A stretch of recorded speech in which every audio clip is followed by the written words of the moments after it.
যাচ্ছি গো গিন্নি। এই কতদিন বলেছি না বেরোবার সময় যাই বলতে নেই, বলতে হয় আসি। হ্যাঁ ওই একই হলো, যাওয়া আর আসা। এই নিয়েই তো জীবন। আসি গো গিন্নি। হ্যাঁ হ্যাঁ, এসো এসো, দুর্গা দুর্গা দুর্গা দুর্গা।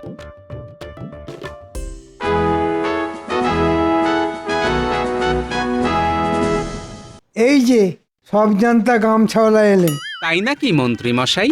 এতদিন কেউ আমায় বলতো হাসির রাজা, কেউ আবার বলতো জ্ঞানের রাজা। তবে আজ আমার এই নতুন নাম দেবার জন্যে অজস্র ধন্যবাদ মন্ত্রী মশাই। আচ্ছা মন্ত্রী, গোপালকে তুমি হঠাৎ সব জানতা গামছাওয়ালা বললে কেন? প্রথমত, জানুক আর না জানুক, গোপাল সর্বদা এমন একটা ভান করে যে ও সব জানে। দ্বিতীয়ত, আপনার সভাসদ হয়েও সব সময় গলায় একটা গামছা ঝুলিয়ে ঘুরে বেড়ায়। দেখে মনে হয় যেন গামছার চলমান বিজ্ঞাপন। হ্যাঁ, আহ আহ আহ আহ। দেখুন মন্ত্রী মশাই, আমি সব জানতা কিনা জানি না, আর আচার আচরণও সেটা কখনো প্রকাশও করি না। কিন্তু আমার গলার গামছা নিয়ে আপনার কি কোনো আপত্তি আছে? মন্ত্রীর না থাকলেও আমার আছে। কেন মহারাজ? আবার জিজ্ঞাসা করছো কেন? আরে রাজসভার চারদিকটা একবার ভালো করে চোখ ঘুরিয়ে দেখো তো। হ্যাঁ মহারাজ, দেখেছি। কি দেখলে? নতুন কিছুই নয়। পোশাকগুলোর দিকে তোমার নজর পড়লো না? কি করে পড়বে মহারাজ? আসলে গোপালের নজর যে বড় ছোট। আহ, এটা অবশ্য তুমি ঠিক কথাই বলেছ মন্ত্রী। আট পরে খেটে ধুতি, কম দামি ফতুয়া আর গলায় গামছা ঝুলিয়ে নিত্যদিন রাজসভায় আসো। লজ্জায় একেবারে মাথা কাটা যায় আমার। আচ্ছা গোপাল, এরকম পোশাক পরতে তোমার রুচিতে বাধে না? কেন বাঁধবে মহারাজ?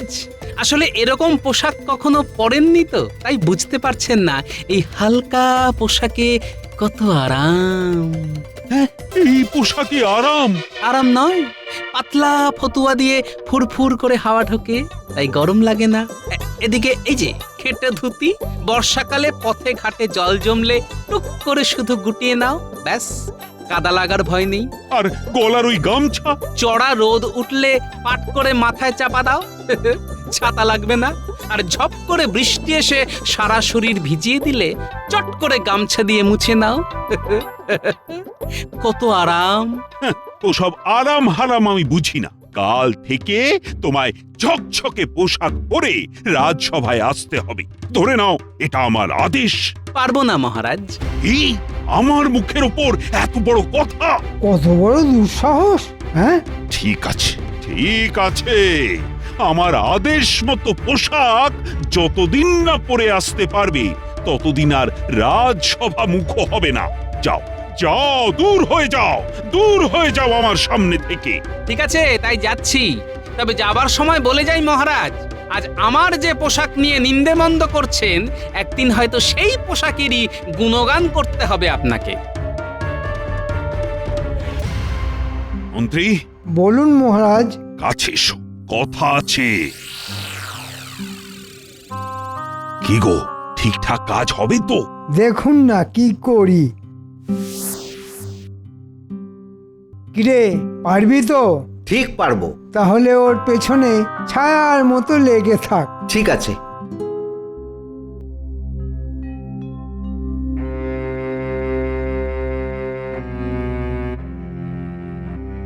কি গো, রাজসভায় গেলে আর চলে এলে? না গো গিন্নি, আসলে মহারাজ আমাকে রাজসভা থেকে বের করে দিলেন। ও মা, সে কি কথা গো? কথা নেই বার্তা নেই, হঠাৎ বলে কিনা কাল থেকে আমাকে জবরজং পোশাক পরে রাজসভায় যেতে হবে। সে কি, কেন? আমার এই পোশাকের জন্য নাকি মহারাজের মাথা কাটা যায়। যত সব! তুমি কি ওই সব জড়ি টড়ি দিয়ে? পাগল, ওইসব জবরজং পোশাক আমি কিছুতেই পরতে পারবো না। তাতেই মহারাজ ক্ষেপে গিয়ে আমাকে রাজসভা থেকে বের করে দিলেন। তার মানে তো ঠিকই ধরেছ গিন্নি, আমার চাকরিটা মনে হয় গেছে। এই চাকরি যাওয়া মানে তো বেতন বন্ধ। আরে বেতন বন্ধ হলে আমাদের চলবে কি করে গো? তুমি অত ভেবো না তো। আরে কয় বিঘা জমি তো আছে নাকি, সেই জমিতে চাষ করে খাবো। তুমি পারবে? ঠিক পারবো। এতদিন মাথার কাজ করেছি, এবার না হয় খাটুনির কাজ করব। কোনো কাজই ছোট নয়, বুঝলে?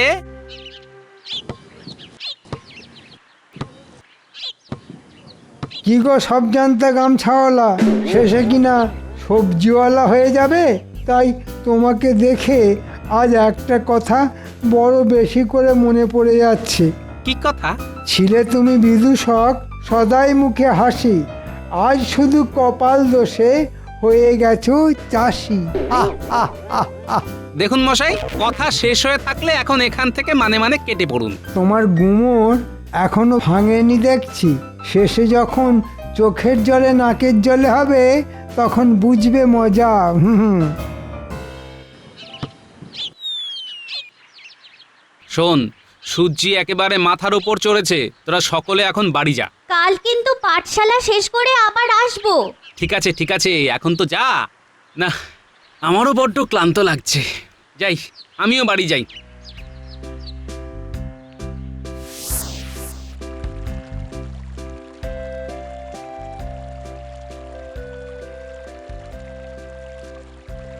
বাহ, কি সুন্দর তকতকে জল। এতক্ষণ কোদাল চালিয়ে সারা শরীর কেমন তেতে গেছে। এই তকতকে জলে স্নান করে তবেই বাড়ি যাব। আশেপাশে কেউ নেই, তাহলে এখানেই পোশাক খুলে গামছা পরে জলে নেমে পড়ি।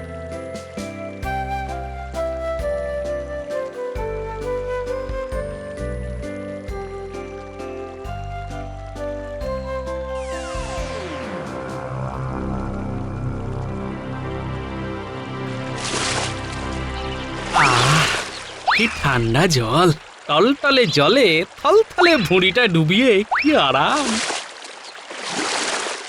আহা, এ কি আমার ধুতি ফতুয়া কোথায় গেল? কে নিল? হ্যাঁ, মনে হচ্ছে কোনো বদমাশ আমাকে জব্দ করার জন্য ধুতি ফতুয়া নিয়ে পালিয়ে গেছে। ঠিক আছে, তাতে আমার ভারী বইই গেল। ধুতি ফতুয়া গেছে তো কি হয়েছে, পরনের গামছাটা তো আছে, এটা পরেই বাড়ি চলে যাব।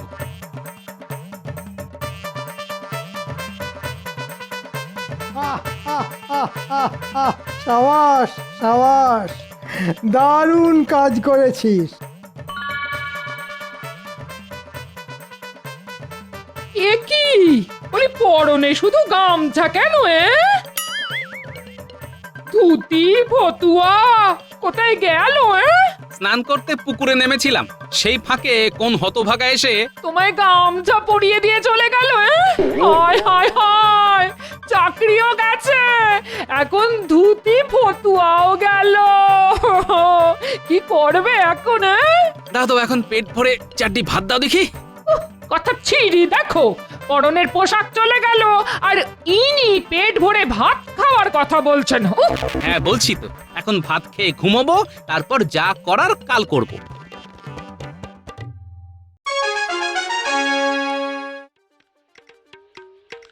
আরে গোপাল, এই পোশাকে তুমি এখানে?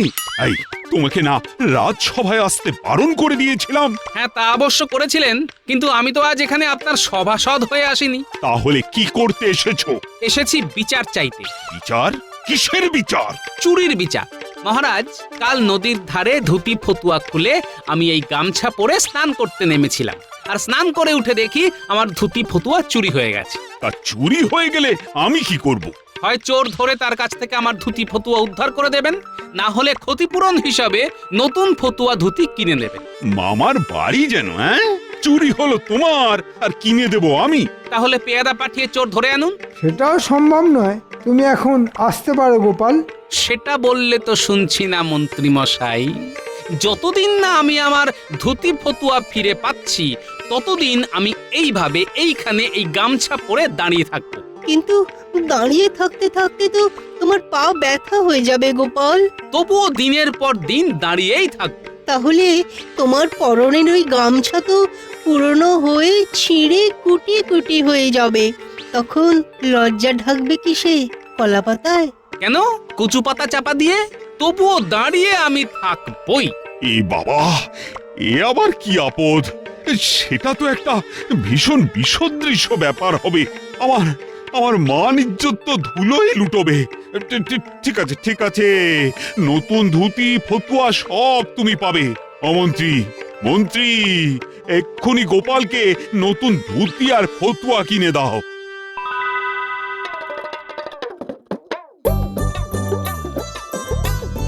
গিন্নি, ও গিন্নি, আরে কোথায় গেলে গো? ও মা গো, গেলে শুধু গামছা পরে আর ফিরে এলে নতুন ধুতি ফতুয়া পরে, কে দিল? গামছা পরে সোজা চলে গেলাম রাজসভায়। আর রাজসভার মধ্যে আমার সেই অর্ধ উলঙ্গ রূপ দেখে মহারাজ কিনে দিতে বাধ্য হলেন। বাবা, আমি হলাম গোপাল ভাঁড়, আমাকে জব্দ করা অত সহজ নয়। দাও দাও দাও দাও, ভাত দাও ভাত দাও, বড্ড খিদে পেয়েছে। মহারাজ, এটা কিন্তু আপনি ঠিক করছেন না। কে কি পোশাক পরবে সেটা তার নিজের ব্যাপার। এই নিয়ে গোপালের সঙ্গে বিবাদ করাটা কিন্তু মোটেও উচিত নয়। একদিনের জন্যও অন্তত ঝকঝকে পোশাক পরে রাজসভায় আসতে তো পারতো। তবে গোপাল রাজসভায় না এলে আপনারই কিন্তু ক্ষতি হবে, এই আমি বলে দিলাম। জ্বলে যাচ্ছে উজি, জ্বলে যাচ্ছে, আমার সর্বাঙ্গ জ্বলে যাচ্ছে। কেন কেন জাহাপানা, কেন জ্বলে যাচ্ছে কেন? রাগে উজি, রাগে। ও রাগে? কার ওপর রাগে জাহাপানা? একবার শুধু মুখ দিয়ে তার নামটা প্রকাশ করুন, তলোয়ারের এক কোপে যদি তার ঘাড় থেকে মাথা আলাদা করে না দিয়েছি তো। আরে দূর, অন্য কারোর ওপর নয়, রাগ হচ্ছে আমার নিজের ওপর। কেন কেন জাহাপানা, নিজের ওপর কেন রাগ হচ্ছে? হ্যাঁ, নিজের ওপর রাগ হচ্ছে কেন? বুঝবো, আবার জিজ্ঞেস করছো কেন? আজ এতগুলো বছর ধরে এত চেষ্টা করেও বেটাকে কাবু করা গেল না। কাকে কাবু করার কথা বলছেন বলুন তো? সেটাই তো মাথায় আসছে না। আরে বেল্লি, মাথা থাকলে তবেই তো বুঝবে কার কথা বলছি। বলছি কৃষ্ণচন্দ্রের কথা। কৃষ্ণচন্দ্র? হ্যাঁ, কৃষ্ণচন্দ্র। আহারে, আমার কতদিনের স্বাদ ওই কৃষ্ণচন্দ্রকে কাবু করে কৃষ্ণনগর দখল করব। কিন্তু বারে বারেই কি যুদ্ধ, কি বুদ্ধি, সবেতেই হেরে যাই আমি। সে আর কি করবেন হুজুর, যার যেমন নসিব। খামোশ! আমি তমাম বাংলার নবাব, নিজের নসিব আমি নিজেই বানাই। শোনো উজির, কৃষ্ণচন্দ্রকে কাবু করার জন্য একটা জবরদস্ত ফন্দি আঁটতে হবে তোমায়। পারলে ইনাম পাবে, আর না পারলে গর্দান যাবে। আপনি কি কি কি কি কি কথা বলছেন জাহাপানা? না পারলে গর্দান যাবে? হ্যাঁ, গর্দান নিয়ে গুম করে দেবো তোমায়। ইয়াল্লা, মাথায় এসে গেছে। কি? ওই যে বললেন না গুম, জাহাপানা কৃষ্ণচন্দ্রকে গুম করে দিতে হবে। বহুত খুব। তা কিভাবে গুম করবে? শুনেছি খুব ভোরবেলায় কৃষ্ণচন্দ্র একা একা বাগানে পায়চারি করে, আশেপাশে তখন কোনো প্রহরী থাকে না। হ্যাঁ, কথাটা আমি শুনেছি বটে। যদি দুজন গুপ্তচর পাঠিয়ে ওই সময় কৃষ্ণচন্দ্রকে তার বাগান থেকে গুম করে ফেলা যায়। হ্যাঁ, খুব ভালো বন্দি। কিন্তু তারপর কি করবে? বেটাকে আমাদের মুর্শিদাবাদে তুলে এনে ভয় দেখিয়ে যদি ওর বিষয় আশয় লিখিয়ে নেওয়া যায়, তাহলে কেমন জমবে বলুন তো ব্যাপারটা? হ্যাঁ, বহুত জমে যাবে। তাহলে আর দেরি করছো কেন? যাও, যত তাড়াতাড়ি পারো সব ব্যবস্থা করে ফেলো। কিন্তু আমার ইনাম? পাবে। ইনামে ভরিয়ে দেবো তোমায়।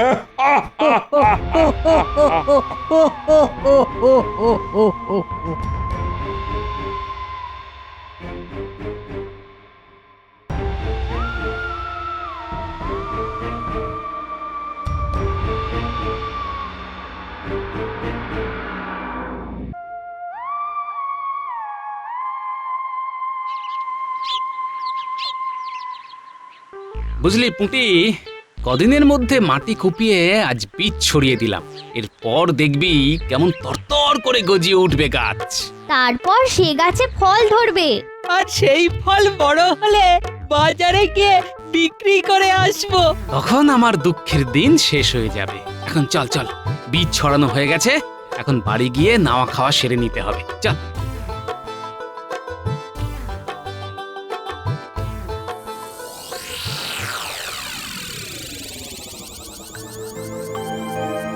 শোন, মহারাজের আদেশ মতো জমিতে ছড়ানো সব বীজ এমনভাবে ওলট পালট করে দিতে হবে যাতে একটা বীজ থেকেও গাছ না বেরোতে পারে। ঠিক আছে মন্ত্রী মশাই, কোনো চিন্তা করবেন না, সব হয়ে যাবে।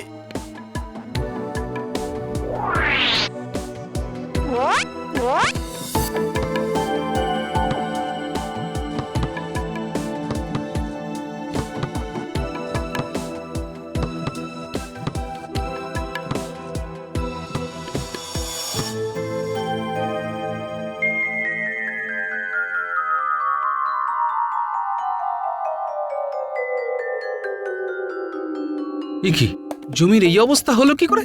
দেখে তো মনে হচ্ছে কেউ বা কারা এসে সমস্ত জমিতে লাঙল চষে দিয়ে গেছে। বুঝতে পেরেছি, মহারাজ আর মন্ত্রী মশাই তাহলে আদা জল খেয়ে আমার পেছনে লেগেছে। ঠিক আছে, আমার নামও গোপাল ভাঁড়। বীজ তো দূরের কথা, ফসলের দাম অবধি মহারাজের কাছ থেকে একেবারে উসুল করে নিয়ে আসবো।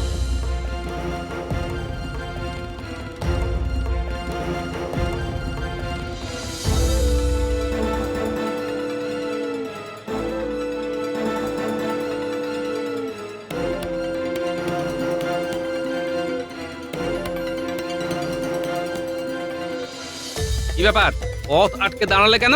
রাজবাড়ির ভেতরে ঢোকা কিংবা রাজসভায় যাওয়া তোমার বারণ আছে। তাই নাকি? তা কার আদেশে?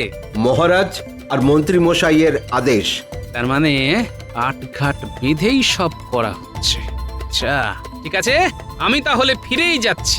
আমাদের কোনো দোষ নিও না গোপাল দাদা। না না, তোমরা আর কি করবে?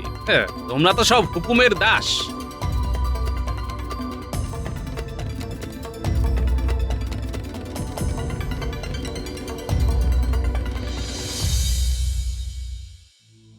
এই শোনো, একটা কথা বলছি, হ্যাঁ, সামান্য পোশাক আশাক নিয়ে তুমি আর মহারাজের সঙ্গে বিবাদ করতে যেও না। হ্যাঁ, দেখছো তো মহারাজ তোমার উপর কেমন খাপ্পা হয়ে উঠেছেন। রাজবাড়ির চাকরিটাও তো প্রায় গেছেই, তার উপর চাষবাস করে যে একটু করে কমবে খাবে, তার সব উপায় এক এক করে বন্ধ হয়ে যাচ্ছে গো। তা তুমি কি করতে বলো আমায়? বলছি কি, মহারাজের কথা মেনে তার পছন্দের পোশাকই না হয় পরো। অসম্ভব। কারো অন্যায় আবদার মেনে নিজের পছন্দের পোশাক আমি কোনো মতেই পাল্টাতে পারবো না। এই আমার শেষ কথা, ব্যাস। এই দেখো, দুম করে রেগে গিয়ে ঘর থেকে বেরিয়ে চলে গেল। হায় ভগবান, এই গোয়ার গোবিন্দ মানুষটাকে নিয়ে যে আমি কি করি। হায় ভগবান।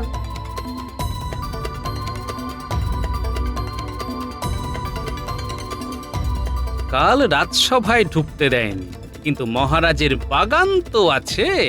আজ বাগানে ঢুকে মহারাজের সঙ্গে একটা হেস্তনেস্ত করতেই হবে।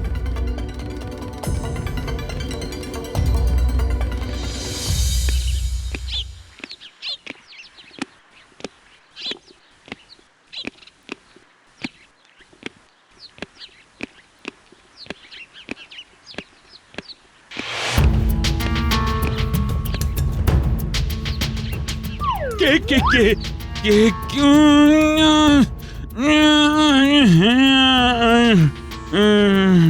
আরে এরা কারা? মহারাজকে এভাবে টানতে টানতে নিয়ে যাচ্ছে কেন? নিশ্চয়ই কোনো গোলমাল আছে। এই তোরা কারা? মহারাজকে এভাবে টেনে নিয়ে যাচ্ছিস কেন? বেশি কথা বললে মেরে টাক ফাটিয়ে দেবো। তাই নাকি? তাহলে দেখ কে কার টাক ফাটায়।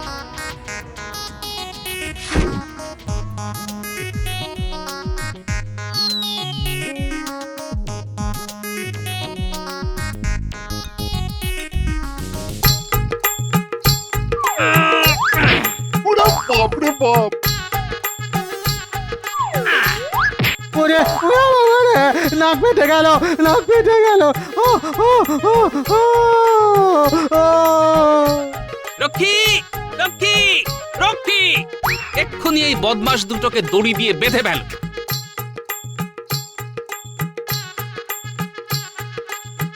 ওহ, বাবা, গোপাল, আজ শুধু তুমি এসে পড়েছিলে বলেই আমি বেঁচে গেলাম, না হলে যে কি হতো। কিন্তু এদেরকে পাঠিয়েছে বলো তো? কিরে বেটারা, তোদের কে পাঠিয়েছে বল, বল। না বললে কিন্তু না না, আমাকে মেরো না, আমাকে মেরো না। আর একটু লাগলেই সব ফুটি ফাটা হয়ে মরে যাব। আর মেরো না, মেরো না, মেরো না, মেরো না। তাহলে বল কে পাঠিয়েছে। মুর্শিদাবাদে, মুর্শিদাবাদে নবাব। নবাব? যাও, এদের কারাগারে নিয়ে যাও, তারপর আচ্ছা করে থেতো করে এদের আবার নবাবের কাছে পাঠিয়ে দেব। শোন বেটারা, তোদের নবাবকে গিয়ে বলবি এই গোপাল যতদিন বেঁচে আছে ততদিন মহারাজের কোনো ক্ষতি করা ওই বুড়ো নবাবের পক্ষে সম্ভব নয়। যাও, নিয়ে যাও এদের। গোপাল, গোপাল, কি কি বলে যে তোমায় ধন্যবাদ দেব? আমায় ধন্যবাদ দিতে হবে না মহারাজ, ধন্যবাদ দিন আমার পোশাককে, বিশেষ করে আমার এই গামছাকে। মহারাজ, এই গামছা দিয়ে যেমন গা মোছা যায়, গলায় ঝোলালে যেমন মনে হয় উড়নি, তেমনি এর এক প্রান্তে ইট বেঁধে নিলে এটা হয়ে যায় ভীমের গদা। গোপাল, আজ আমি বুঝতে পেরেছি তোমার পোশাক নিয়ে অপমান করাটা কত বড় অন্যায় হয়েছে আমার। না না না, তুমি তুমি এই পোশাকেই আবার আজ থেকে রাজসভায় এসো। আর আপনার ওই মন্ত্রী আমাকে সবজান্তা গামছাওয়ালা বললে? কানটি মূলে রাজসভা থেকে দূর করে দেব।